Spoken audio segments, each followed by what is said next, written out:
अस्सलाम नाज़रीन, मैं हूं असद अली तूर अपने प्रोग्राम असद तूर अनसेंसर्ड में।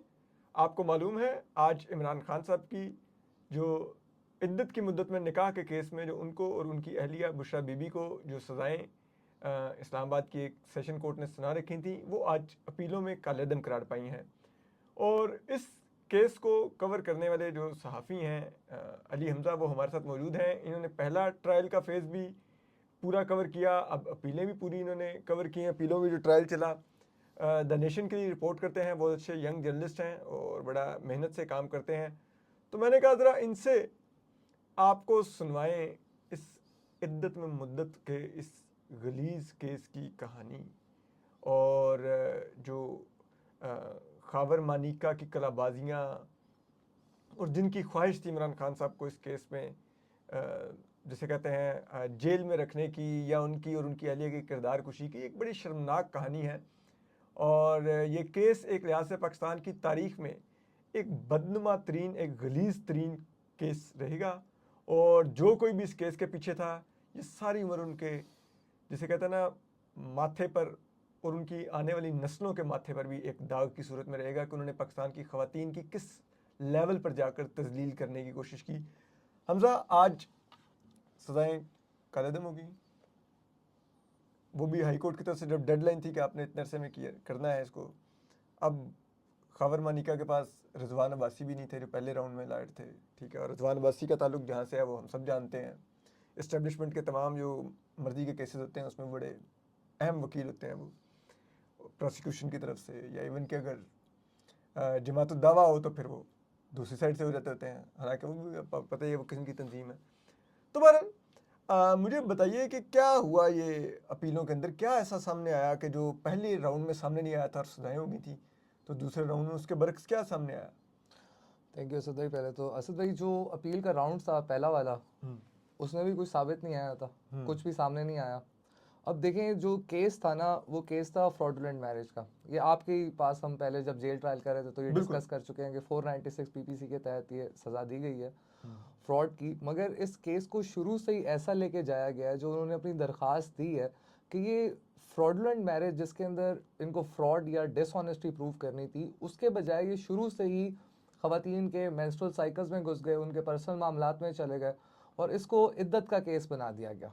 इद्दत का ना इसमें चार्ज था ना कुछ था। जब शुरू में एप्लीकेशन, आपको याद होगा कि एक हनीफ नामी आम शहरी ने फाइल की थी। जी जी। हनीफ, पाकिस्तान में ऐसे आम शहरी बहुत हैं जी, जो बड़े बड़े अहम शख्सियात के खिलाफ केसेस लेके पहुंच जाते हैं अदालतों में। जी बिल्कुल। तो वो हनीफ ने फाइल की, वो चल रहा था, पहले वो डिसमिस भी हो गई, उधर से उन्होंने उड़ा दी कोर्ट से, उसने दोबारा फाइल की। उसके बाद होता ही है कि खावर मानेका साहब को एंटी करप्शन एस्टेब्लिशमेंट उकाड़ा पकड़ती है, वो वहाँ पे थोड़ा टाइम गुजारते हैं। उसके बाद फिर राजा रिजवान अब्बासी, जो पहले हनीफ के वकील होते हैं और एप्लीकेशन भी एक होती है, वो उनको आकर बताते हैं कि ये फ्रॉड हनीफ के साथ नहीं आपके साथ हुआ है, तो आप इसके अंदर मुद्दई बन जाए। तो वो फौरन वहाँ से आके उसके जेल में खावर मानिका साहब की आंख खुलती है एक सुबह और उनको आइडिया होता है मेरे साथ तो बहुत बड़ा हैंड किया इमरान खान ने। उससे पहले तो मैं कहता था बड़ा पारसा इंसान है, बुशरा बीबी एक नेक औरत है। और फिर जब वो एंटी इस्टेब्लिशमेंट की के हिरासत में जाते हैं, एंटी करप्शन इस्टेब्लिशमेंट की, तो वहाँ पर जाकर उनको एहसास होता है उनकी हिरासत में कि नहीं भाई, ये दोनों पारसा नहीं है, ये तो गुनाहगार लोग हैं। तो अच्छा, मैं साथ साथ बताता भी जाऊंगा, इसका उन्होंने ग्राउंड कोर्ट में ये लिया है कि एक शहरी ने फाइल की हुई थी, तो मैंने सोचा कि अब ये फाइल तो हो गई है, ये मंजर आम पे आ गया, तो मैं इसके अंदर आ जाता हूँ। तो खैर वो ये इसके अंदर आते हैं, फिर ये स्टार्ट होता है केस। उसके अंदर ये शुरू में दो चार्जेस लगाते हैं, एक फ्रॉडुलेंट मैरिज का और 496 बी फोर्निकेशन का, जना का। अब वो उस टाइम जो कुदरतुल्लाह जज होते हैं, सिविल जज, वो तो खैर उस चार्ज को डिसमिस कर देते हैं फॉर्निकेशन वाले को, क्योंकि उसके अंदर रिक्वायरमेंट पूरी नहीं होती, लीगल दो गवाह मौजूद नहीं होते, तो वो वाला चार्ज तो वैसे ही उड़ जाता है। उसके बाद फिर आपको पता है वो जेल के अंदर 4 दिन के अंदर 3 कन्विक्शंस होती हैं, दिन रात ट्रायल होते हैं। आप भी हमसे पूछते हैं आज किसमें सज़ा करवा के, और जब हम वो कवर कर रहे थे, तो इस वाले ट्रायल के अंदर जो है वो जेल के अंदर तेज़ी के अंदर ये ट्रायल होता है, और काफ़ी ज़्यादा लीगैलिटीज़ जो होती हैं, जिस तरह बाकी आपने तोशा खाना या साइफर में भी देखा कि ड्यू प्रोसेस जो है उसको नहीं पूरा किया गया, और इसी वजह से वो सब ख़त्म हो गए। तो यहाँ पे भी ये मामला आते हैं। ड्यू प्रोसेस नहीं किया गया, फेयर ट्रायल नहीं था, और अब देखें, लेकिन किसी की ख्वाहिश तो थी ना इमरान खान साहब को सजा सुनाने, बिल्कुल, तो वो पूरी होगी। और इस केस के अंदर जी। स्पेशली, तो अब उसके अंदर देखिए ना, आज भी कमरा अदालत के अंदर बात हुई, जज साहब ने कहा कि एक अफजल मजूका साहब ने, जो जी एडिशनल सेशन जज हैं अफजल मजूका, उन्होंने कहा कि जब भी मुल्जिम का अदालत में कोई भी बयान होता है, चार्ज फ्रेम करने से पहले वाला, चार्ज फ्रेम वाला और 342 की जो स्टेटमेंट होती है उसके साथ जज का सर्टिफिकेट लगता है, जिसका मतलब ये होता है कि मैं ये प्रिजाइडिंग ऑफिसर था और मेरी मौजूदगी के अंदर इसने ये बयान दिया। आज उन्होंने अदालत में कहा कि यार ये ट्रायल के अंदर तो जो इमरान खान की जो स्टेटमेंट है उसके साथ सर्टिफिकेट तो लगा हुआ ही नहीं है। उन्होंने कहा जी नहीं लगा हुआ, नहीं लगा हुआ। तो उन्होंने इमरान खान के वकला को कहा कि आपने इस केस को क्यों नहीं उठाया, आपने इस बारे में पहले क्यों नहीं वो बात की। तो खैर उनके पास, उन्होंने कहा अब आपने हमें रहनुमाई कर दिया तो अब हम कुछ करेंगे। दूसरी, अब इसके अंदर आप बात नोट करें कि उसी ट्रायल के अंदर एक तो ये सर्टिफिकेट वाला मसला आ जाता है, फिर वहाँ पे जो एविडेंस पेश किया जाता है इनकी तरफ से, जो ये बकौल खावर मानिका के इन्होंने 14 नवंबर 2017 को इनको तलाक दी, वो अदालत के अंदर असद भाई कैम स्कैनर की कॉपी वाला तलाकनामा दिखाते हैं, ओरिजिनल तलाकनामा भी नहीं होता। और ये जो डिफेंस काउंसिल होती है ये अलेज करती है कि इसके ऊपर जो डेट लिखी हुई है ये भी फोर्ज्ड है। ट्रायल के अंदर डिफेंस काउंसिल कहती है कि जो यूनियन काउंसिल है जज साहब आप उनको ऑर्डर करें और कल ही मंगवाएं ओरिजिनल तलाकनामा, हमें इसके ऊपर शक है, वो ऑर्डर भी नहीं किया जाता। तो इस तरह की जो चीज़ें थी। अब जो फिर उन्होंने जब ये इद्दत केस वाला लिया मैटर कि जी इनका वो पूरा नहीं हुआ, और जो सबसे इसके अंदर जो शर्मनाक बात थी उसके अंदर उनसे पूछा गया कि तुम्हारे पास क्या एविडेंस है कि जो, चलो अगर इस्लामिक जो स्टूडेंट्स से देखें तो 3 इनके जो मेंस्ट्रुअल साइकिल्स हैं वो पूरे नहीं हुए, आप किस तरह कह सकते हैं कि वो नहीं हुए इतने दिन में, जहाँ पे ये जजमेंट शेयर करते हालांकि हैं वो 39। इस्लाम में भी है, पाकिस्तान के कानून में भी है, खातून खुद बताएगी, जी और खातून जो बताएगी उसी की गवाही हतमी होगी, उसकी बात मानी जाएगी, आप उसकी बात को चैलेंज नहीं कर सकते। बिल्कुल। इसके ऊपर जो खावर मानिका है, वो खावर मानिका जो है वो अदालत के अंदर कहते हैं कि हमारी 28 साल शादी रही है 1989 से लेके 2017 तक, उसके अंदर इनके मामलात बिल्कुल नॉर्मल थे, तो इस वजह से वो नहीं हो सकते। अब यानी कि एक औरत है वो 50 साल की एज पे पहुंच रही है असद भाई, उसके अंदर ख़वातीन के मेनोपॉज और बाकी दीगर जो है मसाइल ये चेंज होते रहते हैं पीरियडिकली टाइम के साथ साथ।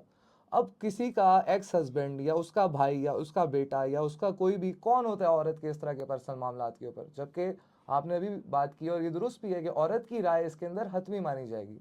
फिर दूसरा फ्रॉड क्या है जी, दूसरा फ्रॉड ये हुआ है कि जो मुफ्ती सईद थे, जो निकाह खान थे इनके, और जी, वो सी के वो भी थे पीटीआई के, और उनके ऊपर तो एक वो ऑपरेशन खलीफा का आर्मी की तरफ से एक म्यूटनी का केस भी चल चुका है। वो निकाह खान थे, तो वो आगे कहते हैं कि जब मैं वहाँ पे गया तो अब होता ही है कि जो इस तरह के मसाइल होते हैं, अब वो दुल्हन से डायरेक्ट तो हमारा कल्चर नहीं है कि मौलवी आगे पूछ। उन्होंने कहा वो जो साथ इनके खातून थी उन्होंने कह दिया था कि ये जो लीगैलिटीज़ हैं ये वाली ये सारी ओके हैं, यानी इनका कोई मसला नहीं है, तो उन्होंने भी फ्रॉड कर दिया। तो इस केस के अंदर शुरू से लेकर अब तक वो मुफ्ती जो था, जी हैं, ये हमारे लोग, इन्होंने कुरान हिफ्ज़ किए होते हैं, दिलों में इनके कुरान होते हैं, लेकिन इनकी जिसे कहते हैं लॉयल्टी कहीं और होती है, इनके वो जिसे कहते हैं ना बाकी इनकी कहीं और होती है, शायद वो आप समझ सकते हैं।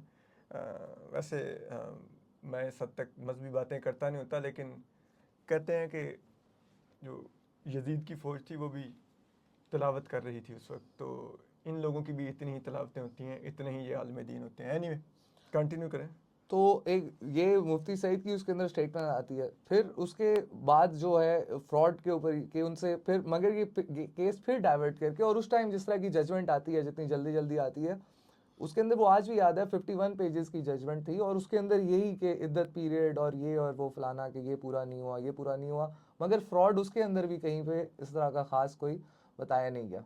उसके बाद जनाब क्या होता है कि ये 3 फरवरी को कन्विक्ट हो जाते हैं, 7 साल और 5 लाख रुपए जुर्माना होता है। उसके बाद जो 8 फरवरी को इलेक्शन था, तो 3 फरवरी को जी कन्विक्शन होगी, काम हो गया जी जी, हो गया। पहले वो तोशाखाना होता है, उसके नेक्स्ट डे साइफर, और एक दिन छोड़ के ये हो जाता है। 5 दिन में 3 सजाएं बैक टू बैक, जी रातों तक ट्रायल चला के। जी एक फॉर्मर प्राइम मिनिस्टर को अपने इलेक्शन से बाहर कर दिया, पार्टी आपने पहले बाहर कर दी थी, चीफ जस्टिस कादी फैसला का शुक्रिया, उन्होंने बल्ले वाला फैसला दे दिया था जी। उसके बाद 25 फरवरी को ये एक क्रिमिनल अपील फाइल करते हैं, और ये डिस्ट्रिक्ट कोर्ट्स के अंदर जाती है, क्योंकि वो सिविल जज थे कुदरतुल्लाह, उनके ऊपर जो सेशन जज थे उन्होंने ही सुननी थी, ईस्ट शाहरुख अर्जुमन के पास लगती है। वहाँ पे असद भाई ये 25 फरवरी से 3 महीने चलती है अपील। उसके अंदर वही डिलेइंग टैक्टिक्स यूज़ किए जाते हैं, कभी नहीं आ रहे, कभी जनाब वो जनरल एडजर्मेंट ले ली राजा रिजवान अब्बासी साहब ने, वो फैमिली से मिलने नॉर्वे चले गए, और इस तरह के मामला डिलेइंग टैक्टिक्स होते हैं सारे मामला। मगर वहाँ पर भी कोई इस तरह की बात नहीं बताई जाती ये अली हमजा पहला राउंड बता रहे हैं जब ट्रायल चल रहा था। जी अपील्स का पहला राउंड कि फ्रॉड कहाँ पर हुआ है और किसके साथ हुआ है। बात तो ये है जब मियाँ बीवी दोनों रह रहे हैं हंसी खुशी, इमरान खान और उनकी वाइफ, तो फ्रॉड कहाँ और किसके साथ, और एडमिटेडली जिन्होंने तलाक दे दी है नवंबर के ये मैं अंदर। एक्सप्लेन कर दूं क्योंकि ये दफ़ा जो सी है ये इसलिए नहीं कि आपने निकाह कैसे किया, ये इसलिए है कि अगर आपने इस निकाह में किसी एक फ्रीक ने मर्द या औरत में से दूसरे फ्रीक को, यानी कि लाइक मर्द ने खातून को धोखा देने के लिए निकाह किया और उसके साथ कोई धोखा किया, बाद में खातून को पता चला कि जालसाजी से किया गया निकाह था और मेरे साथ धोखा किया, तो वो ये केस कर सकती है। या औरत अगर किसी मर्द के साथ इस तरह का धोखा करे तो वो मर्द उसके ऊपर कर सकता है कि इसने मेरी बीवी बन के मेरे साथ धोखा किया और ये फ्रॉड निकाह किया। लेकिन यहाँ पर दो मियाँ बीवी हैं, इमरान खान साहब और बुशरा बीबी, वो एक शादी करते हैं और उन दोनों के ऊपर कह दिया गया कि आपकी शादी ही फोर्ड है और आप दोनों को ही सजा। ठीक। और इस फ्रॉड की सबसे आसान एग्जांपल है असद भाई जो समझाने के लिए कि मैं खड़ा होकर कहूँ कि मैं अमेरिकन सिटीजन हूँ, मैं इस खातून से शादी करूँगा और इनको अमेरिका ले जाऊँगा और इनफैक्ट मैं ना हूँ, या मैं कहूँ कि मेरी ज़ात बहुत ऊंची है और मेरी वो ज़ात ना हो, तो ये फ्रॉड है। या पैसों का कोई झांसा कर दूँ, मगर ये दूसरा वाला कोई भी इसके अंदर चक्कर नहीं है। खैर वो पहली अपील्स के अंदर जाती हैं और वो 29 मई को जो है वो डे ऑफ जजमेंट होता है और उस दिन रिजर्व हुई होती है जजमेंट। उस दिन खावर मानेका साहब कमरा अदालत में आते हैं और बड़ी धुआंधार एक तकरीर करते हैं, गालियां देते हैं उनको, यानी 11 दफ़ा और 7 दफ़ा एक गाली देते हैं, 11 दफ़ा और एक, वो भी हमने सारी नोट की हुई थी ट्रायल में। और वो करके वो बेसिकली प्रोवोक कर रहे होते हैं वहाँ पे, और साथ में जज के ऊपर जो है वो अदम एतमाद करते हैं। पहले भी एक दफ़ा अदम एतमाद ड्यूरिंग अपील करते हैं जो रिजेक्ट कर दिया, जो जज साहब खुद ही रिजेक्ट कर देते हैं कि ये क्या। उसके बाद जो दूसरी दफ़ा अदम एतमाद करते हैं जिस दिन फैसला आना है, जी 29 मई को फैसला आना है, और जज साहब उनका अदम एतमाद मान लेते हैं। उस दिन वो उनका अदम एतमाद मान लेते हैं। वो कहते हैं ओहो मुझ पे तो अदम एतमाद हो गया, मैं फैसला नहीं दे सकता। क्योंकि अपील के दौरान ही दरमियान में देखा ये जा रहा था और लग भी ये रहा था कि जो हमारी छोटी ईद होती है रमज़ान के बाद वाली, उससे पहले बुशरा बीबी जो है वो घर चली जाएंगी, क्योंकि केस जिस तरफ जा रहा था। मगर फिर डिलेइंग टैक्टिक्स आते हैं, डिले होता रहता है और वो केस ट्रांसफ़र कर तो देते हैं 29 तारीख को जो सेशन जज शाहरुख अर्जुमंद होते हैं, मगर वो जो अपना ऑर्डर लिखवाते हैं उसके नीचे ये लाजमी लिखवाते हैं कि इन्होंने बहुत ज़्यादा डिलेइंग टैक्टिक्स जो हैं कंप्लेनेंट के काउंसिल ने इस्तेमाल किए हैं, राजा रिजवान अब्बासी और खावर मानिका ने, और ट्रायल को लिंगर ऑन करने की अपील को इन्होंने कोशिश की है। खैर उसके बाद वो फिर इस्लामाबाद हाई कोर्ट चला जाता है, इस्लामाबाद हाई कोर्ट जाता है, वहाँ से वापस आता है। अब वो एक खबर भी थी हमारे पास के पहले आता है, अब देखें सेशन जज सबसे सीनियर होता है यहाँ पे, एक ईस्ट और वेस्ट है, वो वेस्ट के पास आता है सेशन जज वेस्ट के पास, मगर सेशन जज वेस्ट जो है ज़राए के मुताबिक वो उसको लेने से आज़म खान जो है वो इनकार कर देते हैं कि ये मैं नहीं लूँगा। उसके बाद फिर वो एडिशनल, वो कहते हैं ये गंद की पोटली मेरे पास ना लाओ कहीं और ही ले लो। तो वो एडिशनल ये जो सेशन जज है मुजोका साहब इनके पास आ जाता है, और ये जज ताहिर अब्बास सिपरा की जगह ट्रांसफ़र होकर आए होते हैं पिंडी से रिसेंटली, और ये आते साथ ही कहते हैं कि इसको 25 जून की डेट दे दो क्योंकि मेरे पास 70 कत्ल के मुकदमा चल रहे हैं, मैं बहुत बिजी हूँ और यहाँ पे बहुत काम है। इसके ऊपर पीटीआई फिर एक एप्लीकेशन लेके जाती है इस्लामाबाद हाई कोर्ट, और वो एप्लीकेशन उनकी लगती है जस्टिस मियां गुल। वहाँ पे जाके ये कहते हैं कि ये पहले इतना लिंगर ऑन किया गया, ये ऑर्डर के अंदर भी लिखा हुआ है और इसको फिर लटकाया जा रहा है और किसी की लाइफ एंड लिबर्टी स्टेक पे है।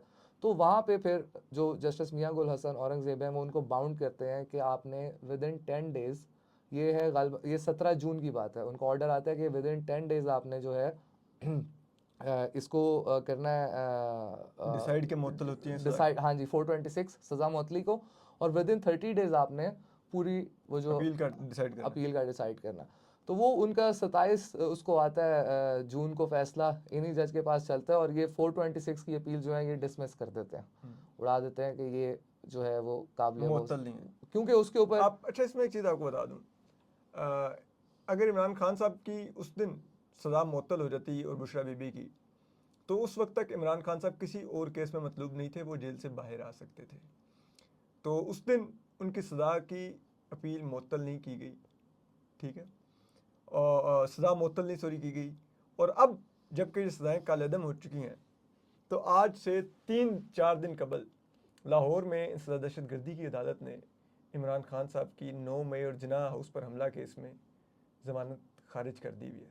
तो अब अगर इमरान खान साहब की सज़ा कालेदम हो भी गई है, जेल से बाहर नहीं आ रहे वो, तो एनीवे कंटिन्यू करें, उनकी सज़ा मुअत्तल नहीं होती, उनकी सज़ा मुअत्तल नहीं होती। उसके बाद फिर दलाइल दिए जाते हैं। अच्छा बीच में ये क्या करते हैं कि हाई कोर्ट में तो अपना वकील रखते हैं राजा रिजवान अब्बासी को, और यहाँ लोअर कोर्ट के अंदर ये जाहिद आसिफ चौधरी जो हैं उनको अपना लॉयर हायर कर लेते हैं। ये ताहिर आसिफ पीटीआई के थे, उनके भाई हैं जिनका यहाँ पे मर्डर भी हो गया था। तो इनको हायर करते हैं। अब ये अदालत के अंदर दलाइल होते हैं और डिसाइड ये होता है कि पहले जो पीटीआई के वकला हैं, दोनों जो कंप्लेनेंट हैं, उनके जो डिफेंस हैं इमरान खान और बुशरा बीबी, पहले उनके दलाइल होंगे और उनकी बात होगी, और उसके बाद जो है जाहिद आसिफ वो करेंगे। अब वो अपने सलमान अकरम राजा इसके ऊपर दलाइल देते हैं। सलमान सफदर कहते हैं कि मुझे टाइम चाहिए, 4-5 दिन का वो टाइम लेते हैं, क्योंकि उन्हें लग रहा था कि 13 जुलाई तक फैसला होना है, तो 13 जुलाई से पहले पहले हम इसको वो कर लेंगे। अचानक ही 1 मुहर्रम को जाहिद आसिफ चौधरी साहब की एप्लीकेशन आती है। पहले तो एक एप्लीकेशन दी जाती है इस्लामाबाद हाई कोर्ट में कि जो 30 दिन का ऑर्डर आया है जस्टिस मियां गुल हसन का, इसको रिव्यू करें कि ये जो है ये बहुत जल्दी है और ये इंसाफ की फरामी इसके अंदर वो हो जाएगी 30 दिनों के अंदर। एक वो एप्लीकेशन आती है और वो एप्लीकेशन खावर मानिका की तरफ से, खावर मानिका की तरफ से एक और डिलेइंग टैक्टिक, 30 दिनों में डिसाइड ना होने दे, आगे जाने दे। ये पहला डिलेइंग टैक्टिक था। उसके बाद दूसरा डिलेइंग टैक्टिक वो दरखास्त मुस्तरद होगी इस्लामाबाद जी, वो मुस्तरद हो गई थी। उसके बाद दूसरा डिलेइंग टैक्टिक आता है कि उन्होंने कहा कि जो इस्लामाबाद हाई कोर्ट की डायरेक्शन है वही रहेगी और 30 दिन में ही करो। उसके बाद आता है 1 मुहर्रम को कि मुहर्रम आ गई है और मैं करबला जा रहा हूँ और मुहर्रम के 10 दिन के लिए मुझे जर्नल एडजर्नमेंट दी जाए। जर्नल एडजर्नमेंट वो नीचे से ले भी लेते हैं, सेशन जज वैसे अप्रूव कर देते हैं उनकी जर्नल एडजर्नमेंट।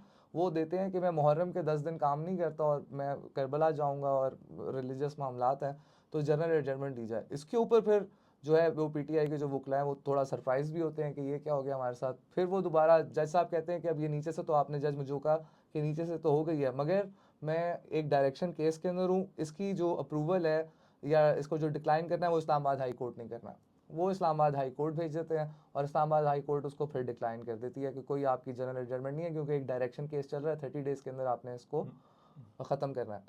उसके बाद जो सबसे सरप्राइजिंग और शॉकिंग भी था, एक इनकी प्रेस कॉन्फ्रेंस होती है नेशनल प्रेस क्लब में, खावर मानिका की। यही वकला साथ आते हैं वहाँ आके ये बात करते हैं कि ये जो इनके एक मेडिकल बोर्ड बैठना चाहिए। इनके वकील का नाम क्या है? जाहिद आसिफ चौधरी। ये अहले तशी? ये कंफर्म नहीं है, लेकिन मतलब उसकी आड़ लेकर छुट्टी जरूर लेना चाह रहे थे। शाबाश। अच्छा, एनीवे कंटिन्यू। और जब उन्होंने ये एप्लीकेशन दी तो उन्हीं दिनों में जो दूसरे वकला हैं उन्होंने बताया कि ये नीचे जो है कोर्ट्स के अंदर मौजूद है। तो खैर ये आके एक प्रेस कॉन्फ्रेंस करते हैं, उसके अंदर कहते हैं कि एक मेडिकल बोर्ड बनना चाहिए और इस्लामी जो ये आइडियोलॉजी काउंसिल है इसका एक बैठना चाहिए बोर्ड, और वो इसको डिसाइड करे कि ये शरई तौर पे इसके क्या क्या मामला है। अब ये दो वो मेडिकल बोर्ड जिसे कहते हैं वो एग्जामिन करे कि क्या 2018 में उनके वो साइकिल 3 कंप्लीट हुए थे कि नहीं। ये पाकिस्तान में आप देखें एक शख्स की, जो बुशरा बीबी के साबिक शोहर हैं खावर मानिका की, इखलाकी और जहनी और हर लिहाज से घटिया और गलाजत पे नीचे गिरने का ये एक लेवल है जो वो मेंटेन कर रहे हैं, ठीक है। और जो कोई भी अगर उनसे मेंटेन करवा रहा है तो उसके भी आप गिरावट का लेवल चेक कर लें। एनीवे कंटिन्यू करें। तो ये 2 एप्लीकेशन सबमिट कराते हैं, मगर साथ साथ दलाइल जारी हैं। अब इनके दलाइल की बारी आती है, उन लोगों के ख़त्म हो जाते हैं। वो उसमें ये होता है सलमान सफदर जो बुशरा बीबी के वकील हैं वो साथ वो बैरिस्टर खतीजा सिद्दीकी को भी लेकर आते हैं। वो थोड़े से दलाइल देती हैं क्यों औरतों के उसके मामलात पे और किस तरह इस केस ने औरतों को अफेक्ट किया है उसके बारे में। एक वो सीनियर एक टीचर हैं, प्रोफेसर थी ज़ैनब उमैर, 22 साल से लॉ पढ़ा रही हैं। उन्होंने आके इसके ऊपर बात की कि ये ख़वातीन का मामला है, इसके ऊपर आपको हमें भी सुनना होगा। वो अपने आर्गूमेंट्स देते हैं। एनीवेज उनके आर्गूमेंट्स ख़त्म होते हैं तो जाहिद आसिफ चौधरी की बारी आती है।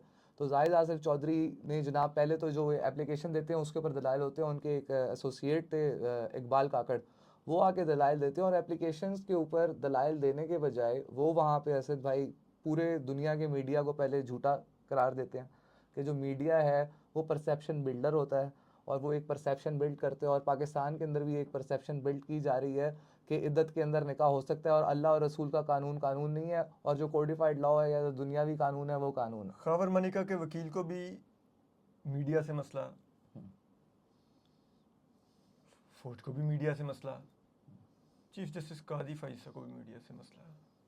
अच्छा कंटिन्यू करें। ये मगर ये जो जाहिद आसिफ चौधरी, ये जो खावर मानिका के वकील थे, इनका मीडिया से मसला थोड़ा सा आगे चला गया था। इन्होंने BBC और इंडिपेंडेंट और इस तरह की ऑर्गेनाइजेशन के नाम लिए कि वो इस तरह परसेप्शन बिल्ड करते हैं चाइना के बारे में कि चाइना अच्छा मुल्क नहीं है, वहाँ पे बच्चों से वो करवाई जाती है। वो एक इद्दत में निकाह के केस में रीजनल पॉलिटिक्स लेके आ गए हैं। Oh wow. वो एक ये लेकर आए, और दूसरा वो कि गजा का नाम नहीं लेते। तीसरा उन्होंने, मैं हैरान भी हुआ कि उन्होंने CNN के फरीद ज़करिया हैं उनके बारे में, कि मैं उनका बड़ा फ़ैन हूँ, मगर आपको मालूम है फरीद ज़करिया प्लेजरिज्म के अंदर पकड़े गए थे और उनका भी बड़े मामलात थे, तो वो उनके हीरो थे।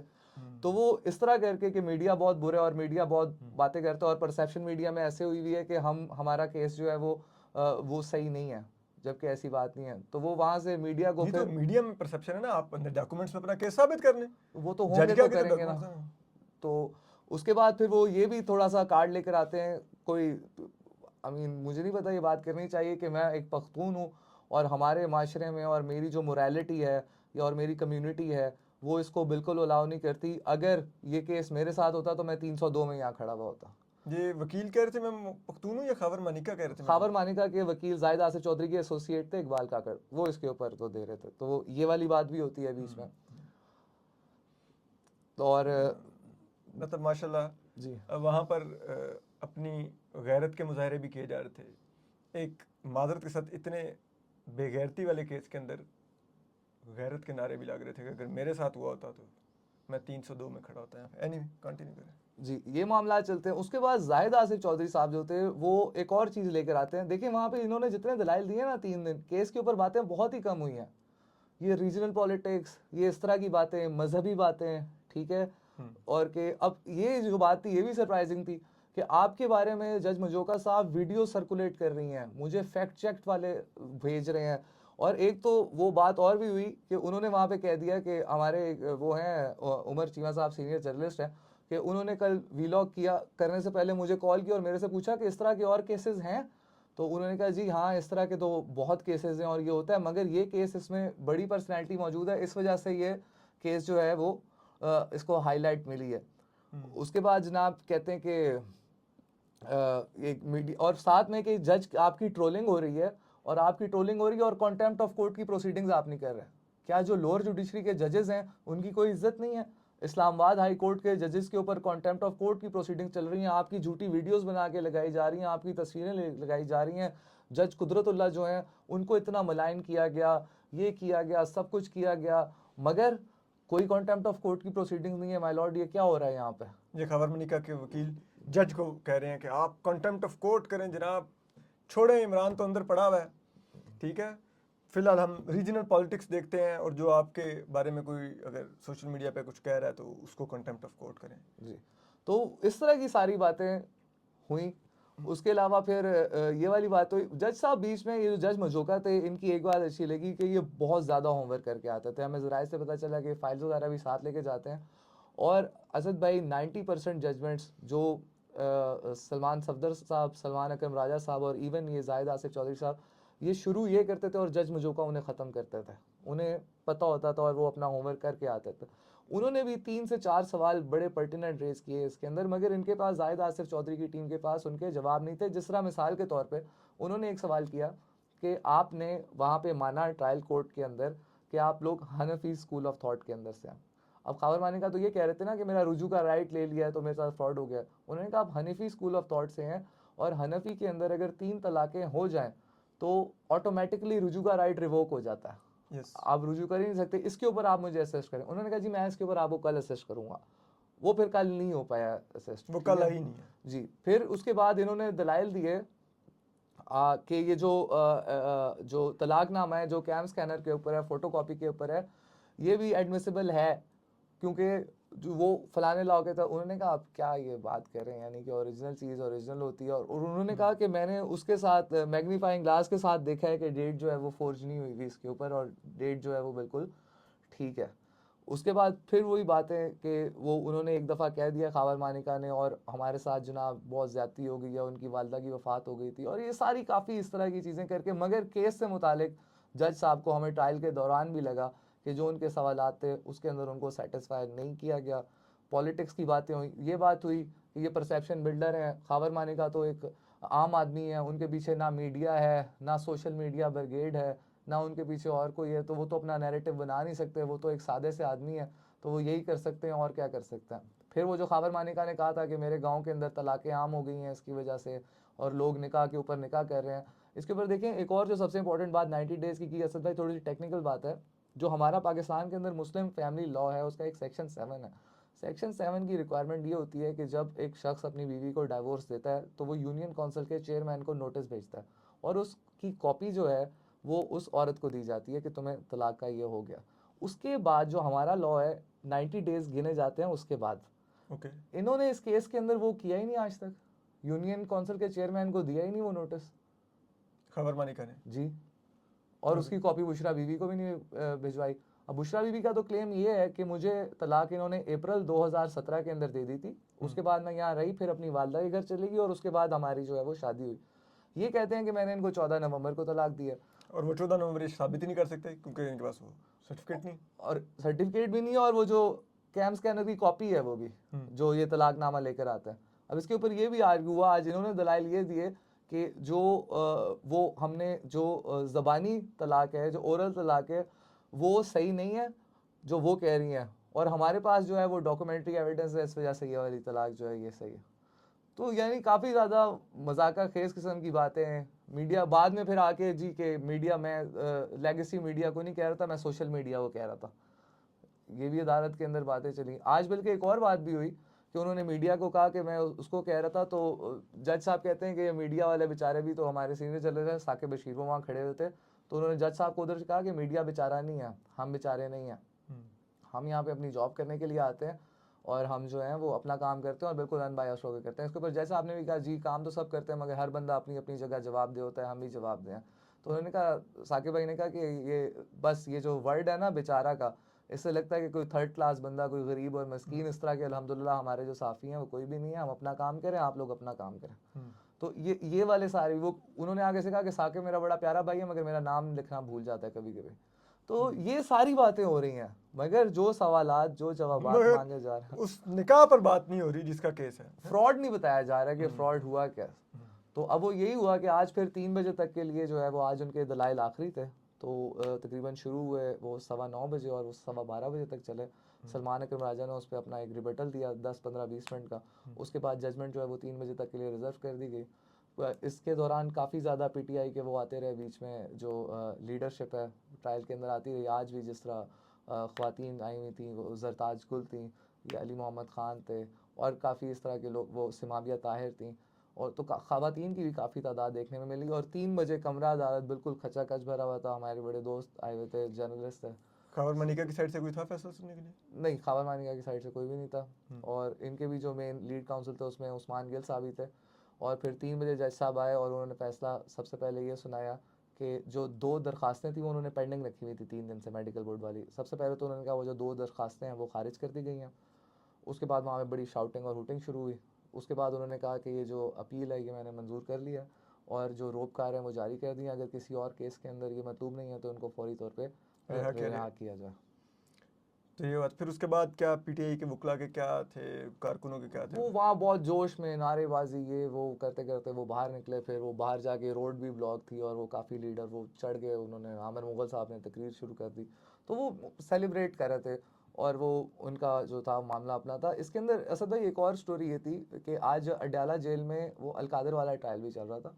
उसके अंदर आपको पता है कि जिस तरह वो उस दिन सलमान सफदर साहब भी कह रहे थे कि हमारे ऊपर तो ऐसे ऐसे केसेस बनाए हैं कि तोशा खाना केस तो अब नेटफ्लिक्स की कोई सीरीज़ लगने लग गया, तोशा खाना 1, तोशा खाना 2।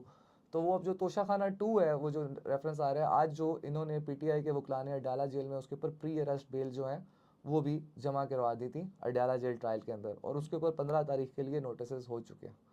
और अभी सुनने में आ रहा था, अभी आपके पास आते वक्त बात हो रही थी कि इस उसी केस में जिसमें इन्होंने प्री अरेस्ट डाली है उसके ऊपर तोशा खाना रेफरेंस में जो दूसरा तोशा खाना 2.0 जो है उसके ऊपर डायरेक्टर इनके कोई हैं डीडी, वो वहाँ अडयाला जेल चले गए, नैब के बुशरा बीबी की गिरफ्तारी डालने के लिए गिरफ्तारी डाली। और इमरान खान साहब की ऑलरेडी इन्होंने लाहौर से उनकी बेल्स रिजेक्ट करवा ली हैं जिना हाउस हमला केस और उसमें, तो दोनों बाहर नहीं आ सकेंगे मियाँ बीवी।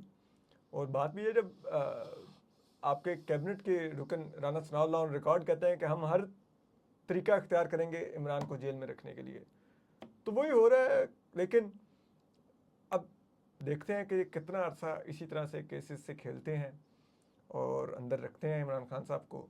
लेकिन आज कम से कम दोनों मियाँ बीवी बाहर नहीं आ रहे, आज अंदर ही रहेंगे। लेकिन ये ज़रूर है कि एक इंतहाई गलाजत भरे, एक घटिया पाकिस्तानी माशरे के लिए एक इंतहाई शर्म का बायस एक केस आज अपने अंजाम को पहुंचा है।